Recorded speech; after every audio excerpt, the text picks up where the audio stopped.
Morning. So, I'm just giving a bit of recap on what happened week commencing the 18th of March. Mad to think we're virtually like a third of the way through the year now, but here we are anyway. Monday I went to the dentist for obviously probably may or not remember that I'd said that I haven't been to the dentist for something like 25-30 years. But booked, had a emergency, I don't know, like a cancellation, that's right, yeah, a cancellation for the hygienist to remove the tartar that built up over these years. And I got to say, it actually really did hurt. I was pretty much squirming in the seat, and I even certainly cursed under my breath once, which because I was like, it just really hurt. But at the back of my teeth feel really funny now, because obviously all this tartar built up all over the years, and just just becomes something that your tongue recognises, and now it's just like the whole backs of the teeth, you can feel all the gaps and what have you. It's just such an odd feeling. But anyway, I think they did a good job. It hurt, my gums were bleeding, all the rest of it. But yeah, they polished and scaled my teeth, so that's that done, I think, for another 18 months. Monday, the guys were going to do fit somewhere, I'm not quite sure where it was, Aden. They were going up to, I think it was to Southway, I think it was. And yeah, that's right, they got as far as Knutsford doing a revisit job there at Knutsford, and then Aiden's van had a problem with the water pump or something along those lines, some tube had broken or something. So the second bit of the plan then was to go and collect Rob from there and drop him off and swap and pick up John's van. But on the way down, it come up in conversation that Rob wasn't happy with the brakes in the van. So it's like, well,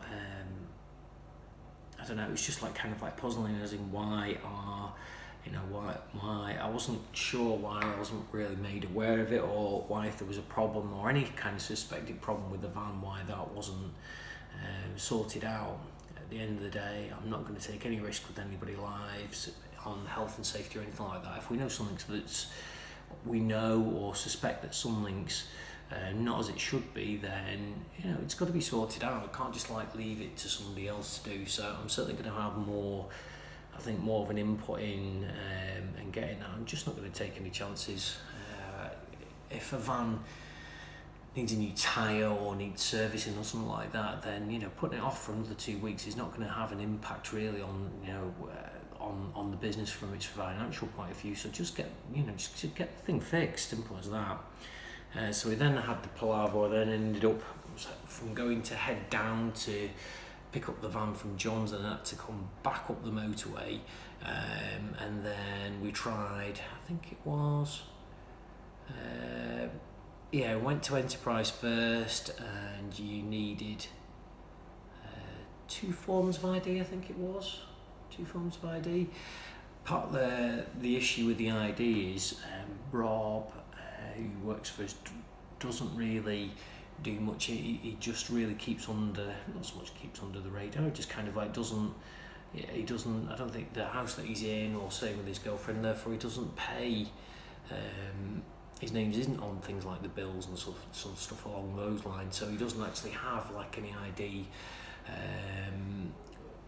where we can ID him in a traditional way, which then proved a challenge, because then we then went to Priory Van Rentals, and that's right, Enterprise actually didn't have any vans. Then we went to Priory, then we couldn't get the right kind of ID. Then we went to Cheshire Van Hire, which we struggled to find, but found in the end. They were really lovely people. Hired as a transit type van, so yeah, that was good. Went back to work, so that was kind of like a real big chunk of my afternoon gone running around trying to sort all that out. those guys got off and did their stuff. I'm trying to think where they went. They finished off at Knutsford, then I think. Did they go up and do Southway? Anyway, they were up and around and out and about.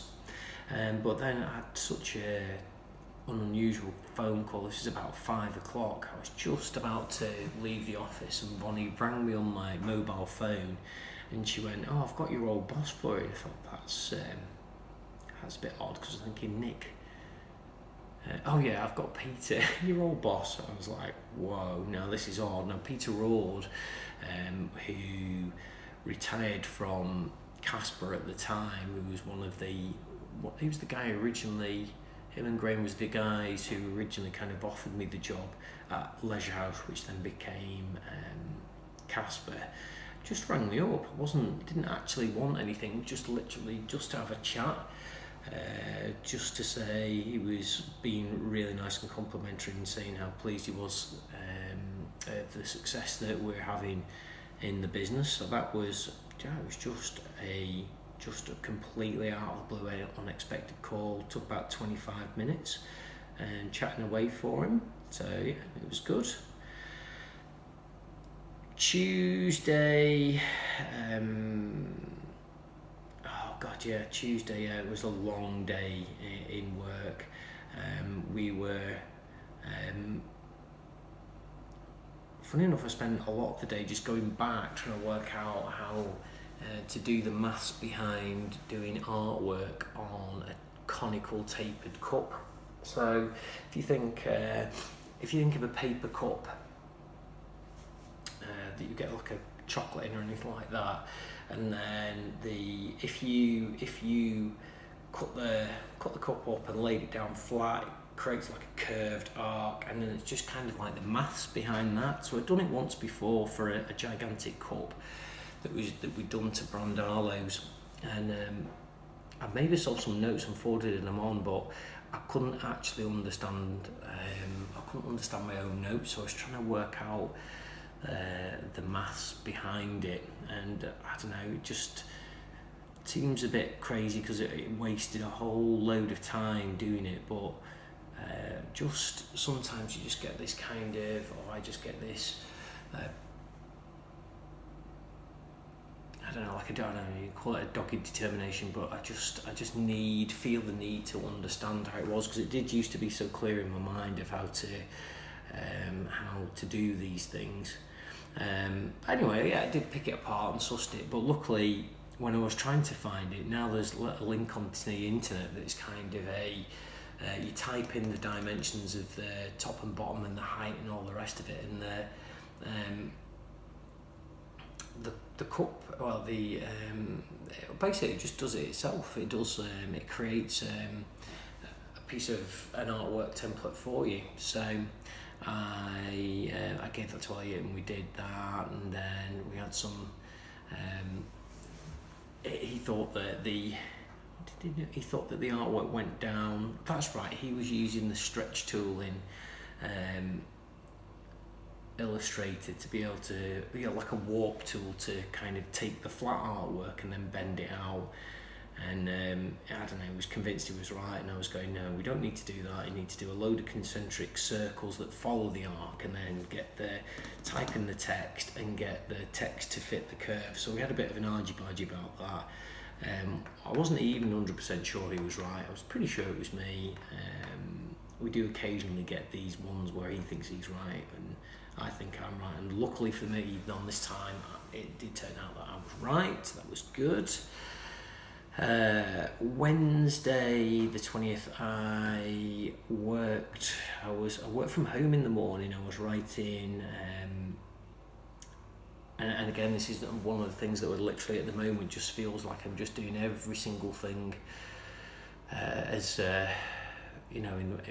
literally on the crest of the wave before the wave's just about to crash on, and just kind of always doing these jobs, right the very kind of like last minute for it. So I wrote a whole big load of copy to do with the content strategy side of the videos. So literally made a new page on the Studio 24/7 website that Talked all about content strategy and what it was, all about. I got a lot of the actual copy and what have you, and the summary was was taken from a Studio Sherpas podcast with Ben Amos, I think it was. He runs a business that the base is off the same thing, so he talks about a lot about content strategy, and that was the framework where all the copy was done from. So that took me, I think it was till about it took me till about lunchtime. Sent that in.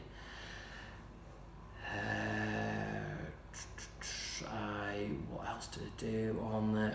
I'd say Wednesday was really nice. Really nice, really hot. Well, not as much. Yeah, it was like hot, really beautiful weather on that day. Very, very sunny. We're just about entering spring now here over in the UK, and the weather was just beautiful. Just such a great night for taking the dogs for a walk. Wend had taken the dogs. We normally get them cut at doggy daycare, but the person who cut them last time, I've never really been happy with the last two cuts. There's always been something not right. I think the last time they put in, it felt like they put Go Faster stripes on down Harley's sides, on her flanks, and they went, oh yeah, what did he say now? It'll just grow out or something like that. It was just, generally speaking, a poor cut. And we'd found out that the girl who originally used to do the cuts, called Sean, had moved to another place in Congleton Way, Macclesfield Congleton Way. So when took the dogs there, they came back and exceptionally good cuts. They looked brilliant. On the Wednesday had a handover meeting with Jess as she was finishing off in the week. I filled in. Seems crazy. This got a reference, an old-fashioned paper reference, if you want it, from Jess's new employers. Kind of puzzling. Not quite sure why they were sending me a reference. At the end of the day, they've already offered Jess a job. So what they're going to do if I write an untruthful, mean reference about her, then not going to offer her a job, and like how awkward would that be? So I don't know, it just puzzles me, some of the why some of these companies do these things.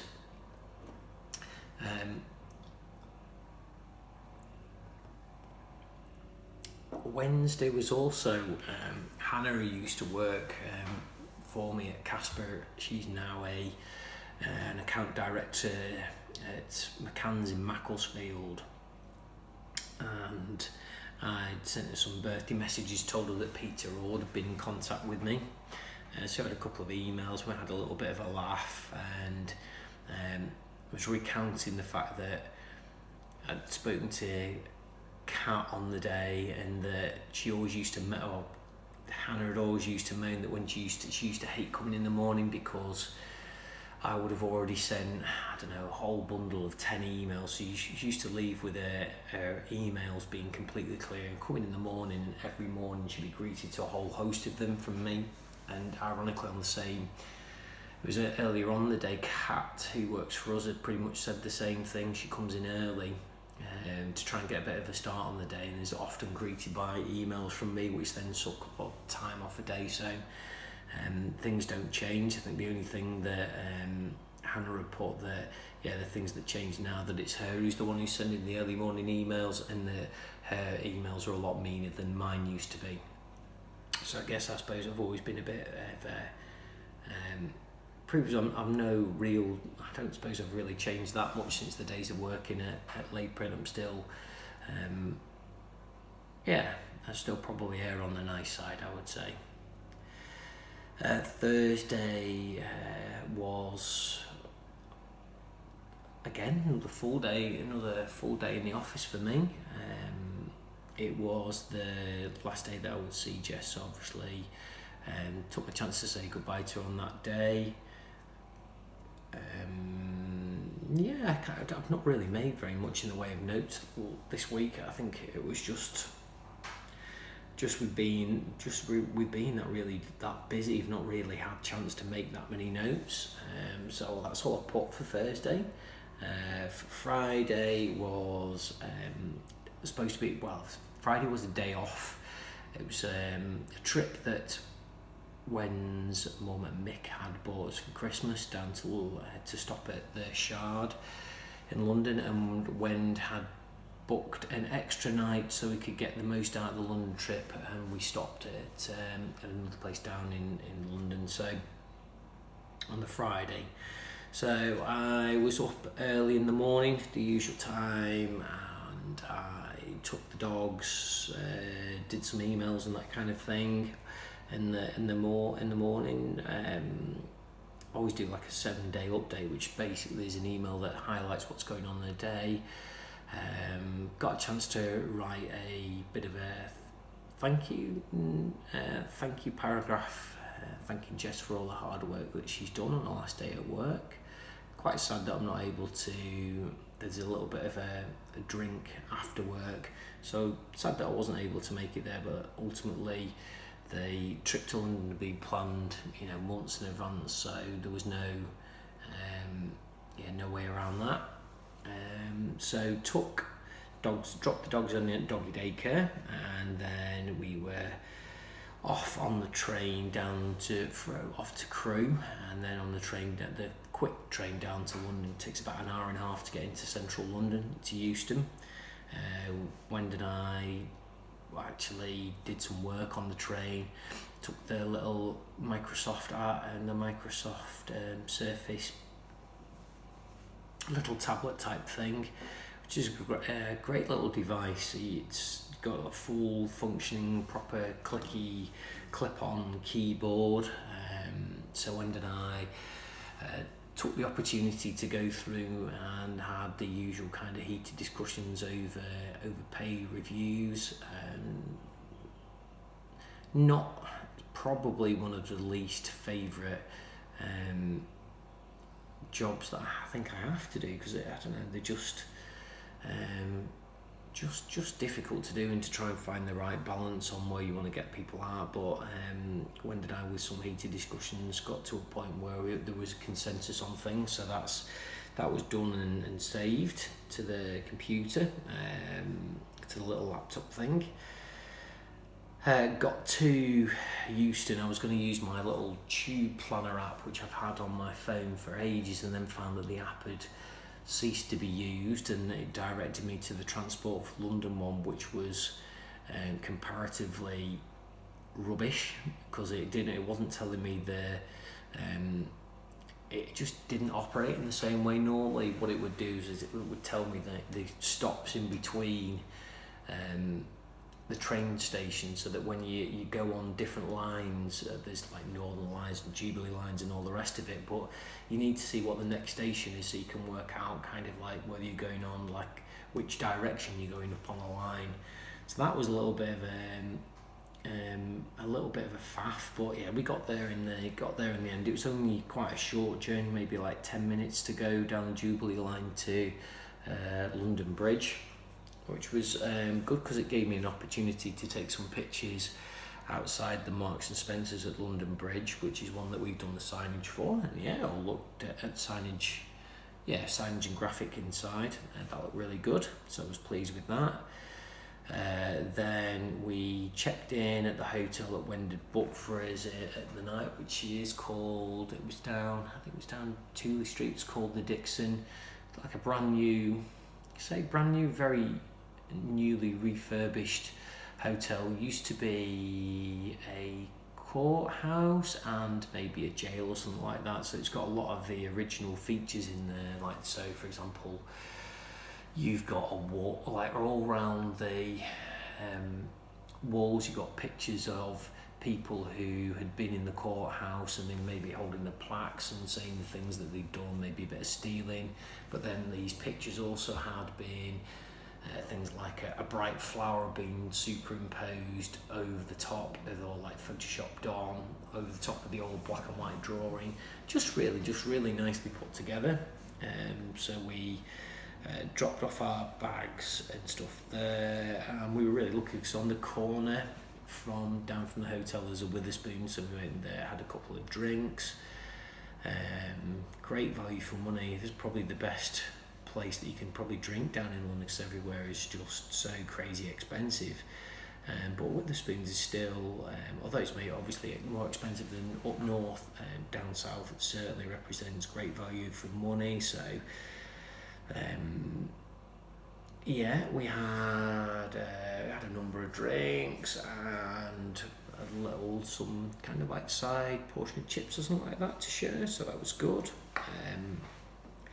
Then Wended booked an experience at the London Tower dungeons, and so we were in the queue there just waiting for to go into the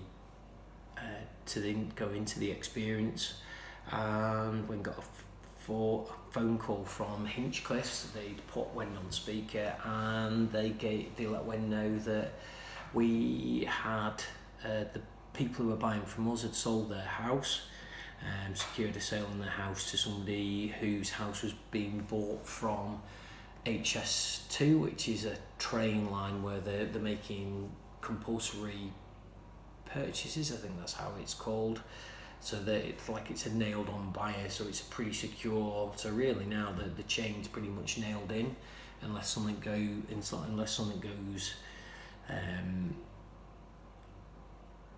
unless something unforeseen goes wrong, then that's pretty much it. The chain's pretty much now secured.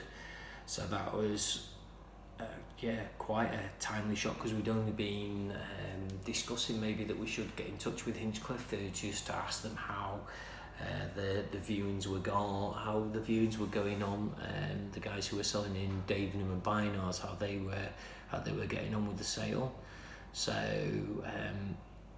so that was done. They had to reduce their price to, I think it was less than, I don't know, let's say, I've got a feeling they might have gone down from maybe like 445 to about 410, so they'd had to take quite a considerable drop in what they were hoping for. But I think that they were just wanting to get the deal over the line, which is what they've done. So when then called into our offices, got Ella to put her on speakerphone, and then as kind of like as loud as you can when you're queuing for a visitor attraction, when then made an announcement to everybody else via the speakerphone to let them know that the house sale was on, and that it looks like that we are going to be moving to Wits End. So obviously that's a bit of a funny one then, because obviously that's all you can kind of like think about. I mean, clearly when was very excited. I'm probably more I'm excited, but just mindful of all the stuff that has to be done, and until everything's done and we've moved, and we've actually physically moved house, I don't think I'm going to be I don't think I'm not going to believe until it really, really happens, just because there's so many things that can happen in the interim. So but yeah, at the moment it's looking pretty nailed on. So the London Dungeon experience, they're all very much the same. So if you've done one maybe at York, they have them in all the big cities now, and they similarly have actors going around telling little bits of stories that relate to things like, so London's obviously famous for Jack the Ripper and stuff like that, and then you go through like a maze where it's making, I don't know, you might have like clanking chains and what have you, it's all very dark, but once you've been through one and been through them all, and you just go, okay, well these are just actors, so if somebody's coming at you with a chainsaw, it's not a real chainsaw, it's just one that sounds like a chainsaw, but it's still, obviously you've got a lot of people who are screaming, and to be fair, I don't think there was that many of the actors actually through the actual terror passage kind of thing. There's maybe only like 2, so yeah, I don't think it wasn't that terrifying, and we walked past. So yeah, that was good. And then we spent the rest of the time kind of looking around the areas close to close to where we were staying at the Dixon. Great place. Went back to the Dixon. After we dropped the bags off there earlier on, we'd then got an opportunity to have a good look around the hotel and our room, which was, just a really modern, well appointed room, walk-in wet room shower, if that's what you want to call it. Just really, really nicely well appointed. It was good. So I just had a run around London, went to, I had a meal at Pizza Express, and went back to the Dixon and had some more drinks in the cocktail bar till much later on. Just wound down, had a bit of a party, had some drinks. Woke up the following day on the Saturday, probably feeling a little bit the worse for wear. When certainly had more of a hangover than I did, because I think I just felt tired towards the end of the night. Had to have a couple of just normal cokes just to pep me up, just because my body's so like hardwired to kind of wake up early and go to bed, comparatively early, about 10 o'clock. The Dixon, I have to say, was incredibly quiet. I actually didn't even hear. Normally when you're in a hotel, you normally hear people either walking down the corridors, or you hear doors banging or whatever, but there was none of that. It was really so super quiet. Would definitely highly recommend it. We even talked about maybe going there maybe for New Year, I suppose, to go down there. So because I think they do the hotel, but not only that, they also they hire a boat as well. So if you stop down there, then you can go on the cruise and watch see all the fireworks, relatively close up, but from the boat, which I think sounds good, because I really don't like the thought of being in that whole kind of when you're on the embankment and you've got that whole big crowd of people. It's I can imagine, you're going to be there freezing cold and what have you, just blues. Yeah, just not something that I'm going to be looking forward to. So, so the idea of being on a boat is definitely better for me, without a doubt. Saturday we decided that we'd check out, I think, at 11 o'clock, left our bags at the hotel, which was good. We had breakfast at Witherspoons, which was a nice, really great value breakfast. Then we went to the London Tower Bridge. I don't know, we'd call it an experience or something along those lines. Yeah, like a visitor experience, which was good. The bridge is weird. It kind of looks like it's been in keeping with things like the Tower of London, what have you, which have been there for hundreds and hundreds of years. But the Tower Bridge itself is pretty much, I'm not saying it's a fake, but it's only been there since, I think it was 1884, maybe, that they finished it or something along those lines, or 1894. But it's only, it's comparatively new, but it looks very old. So it's a steel structure that's actually clad with stone in a lot of the places, but that was good. Got a walkway as well. There's probably, if you look at Tower Bridge, you've seen that there's the lifting cantilever bridge bit, and then there's it looks like bridges along the top, and they have glass that you can walk over, and you can look down and stare down into stare down at the Thames and the bridge below. So that was good. And then you can walk down, and the visitor experience, you go down, and then you get to see the actual steam rooms where where the power was. So it was good. We spent quite a bit of time in there. We then went kind of back to the Dixon area, stopped, had another snacky kind of thing. We had pizza, I think, like mid-afternoon. Picked up the bags. We went then across to the Shard, which was where we were stopping, which is I think it could be the tallest building maybe in London. I think it is actually. Had an explore around there. Amazing experience there. We dropped off our did we drop off our bags? I'm trying to think whether they showed us around the room first or not. I think they might have done. And we had a good explore around, had a look at the pool. What do we do? Do we drop off the bags? Yeah, let's just say anyway, we had a look around the room, which is like when they got us to check in, they gave us the chance to upgrade. Well, it wasn't so much upgrade, they just had some better rooms, so we asked for their advice. So for the room we had booked, we had a different one.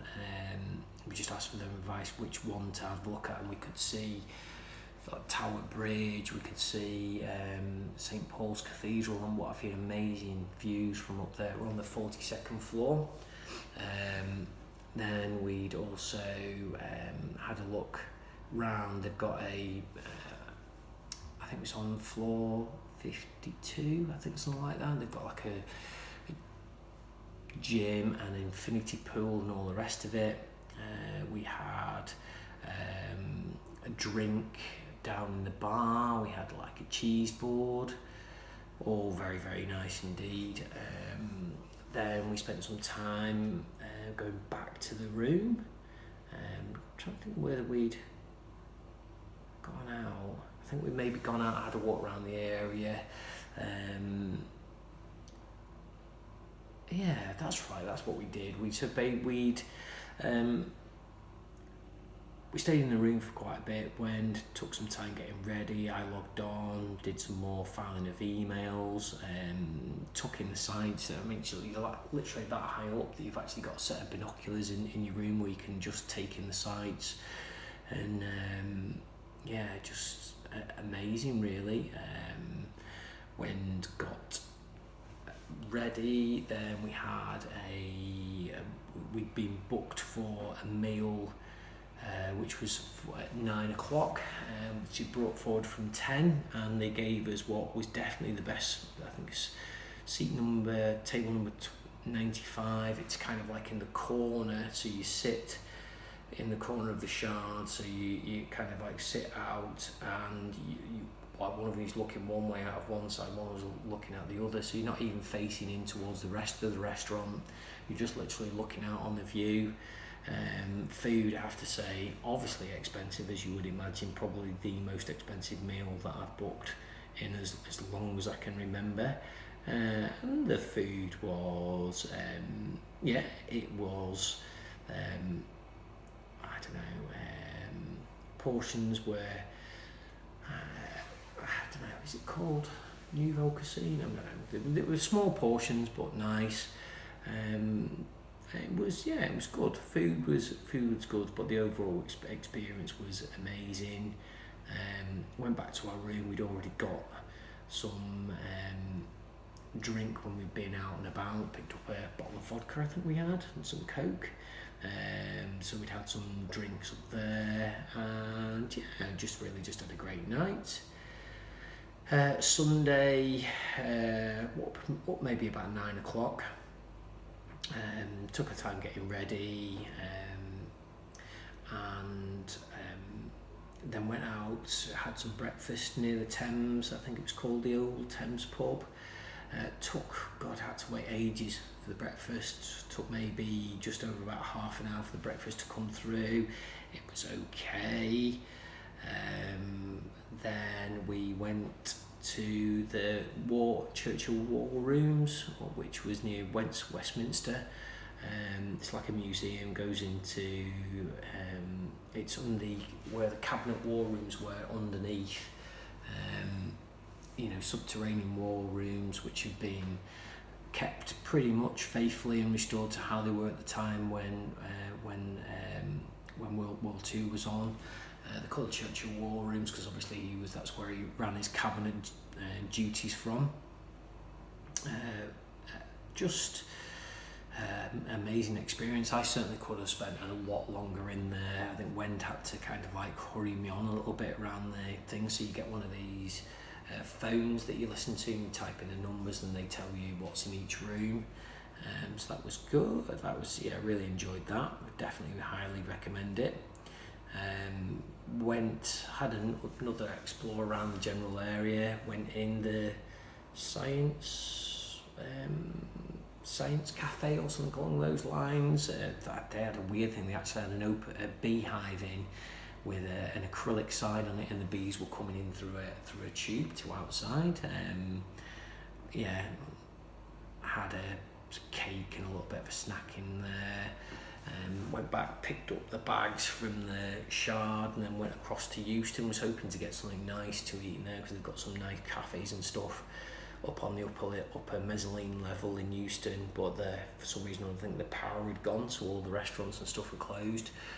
We ended up in Cafe Nero instead. So got the train back, and got back home probably about for 9 o'clock. Spent some time. Broads had brought me and Wen some Easter eggs, which is really crazy, but it's usually the other way around. So he's bought me a chocolate orange Easter egg, which I'm looking forward to because I love chocolate oranges. What's that? Dairy Milk Marvellous Creations. I'm just looking because they're over there, so they're good. We normally watch Man in the High Castle, but I think Mac was watching something else, maybe doing some studying, maybe something along those lines, some revision. So we watched Afterlife, which is a comedy with Ricky Gervais in, that's on Netflix. It's about he loses his wife and then he nearly decides that he feels like it's that sad that he's suicidal, and it's just basically showing that he really doesn't care about anyone, because if it all goes bad then he can just, in his mind, he's just going to end it anyway. So the things that we may well think when we're just going around getting frustrated with people, and we think them in our head, he just says them out loud, so he's quite rude but definitely funny. So we've watched one of those, looking forward to watching the rest of them, and then just off back to bed for my usual 10 o'clock, just back to reality now really. And here we are. I've certainly got another busy week ahead. I also forgot, like last week, in the not so much the revolving door, but kind of, although Jess is leaving, we've also took on a girl called Lucy Fisher, who's going to be a content writer, and she starts in June. So what's that? It's only another 2 months off. A university graduate. She'd interviewed, I think it was like 155, so like 155 applicants, most of which were completely overqualified for the content writer position. And the actual girl, ironically, I don't think I'd actually seen the job advertised. She was just writing in on spec, which again kind of like takes me back to a bit of a fate thing in terms of like what makes her decide to write in at that particular time to come in to ask if she can have some work experience. So she's gone from being work experience to taking on a paid job for us. Pretty crazy really. So onwards, here we go again. So going to be another busy week, and see you next week. Cheers then, bye.